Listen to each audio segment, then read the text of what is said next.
Labas skorpionai, kviečiu prisijungti prie YouTube kanalo, ten rasit papildomas žinutės. O dabar Valentino žinutė jums. Labai keista žinutė, ne viską pagavau, bet tikiuosi pavyks tai konkretizuoti. Atsiskyrimas, paleidimas ir pasidavimas. Kai kurie iš jūsų bandote įveikti kažkokią iliuziją. Nežinau, kas tai yra konkrečiai, reikėtų labai gilintis, bet toks jausmas, kad arba jūs bandot laikyti status quo taip, kaip yra, ir tas status quo yra labiau iliuzija negu širdies tikrovė atitinkanti realybę.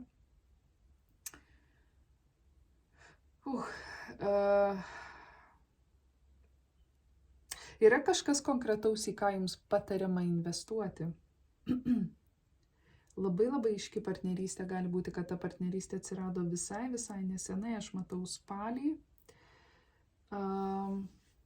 bet nebūtinai, galbūt jūs esat santykėje su šauliu arba dvyniais. Matau oro ženklo moterišką energiją ir matau ugnies ženklo moterišką energiją. Patarimas yra investuoti į galbūt oro ženklo moterišką energiją, priimti sprendimą, investuoti į kažkokią viziją. Jūs turit viziją. Jūs turit labai aiškų matymą, ko jūs norit.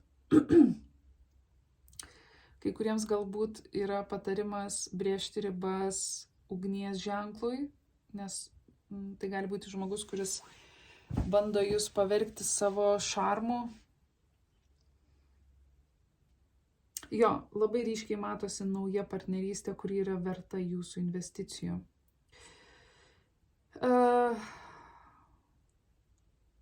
Ta partnerystė, kurią jums rekomenduojama investuoti, gali būti, kad jūs dar ne visiškai pažįstate tą žmogų. Galbūt jums atrodo, kad tas žmogus kažko jums nepasakoja arba yra per griežtas, arba priešingai yra išsiblaškęs. Neturiu atsakymo į tai, bet man atrodo, kad tai nėra jums būtina žinot. Tai nėra kažkoks tai labai svarbus dėmuo šitoj lygty.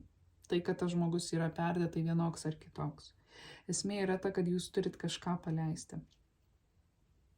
Yra kažkas, ką jūs turit paleisti iš savo gyvenimo, nes jūsų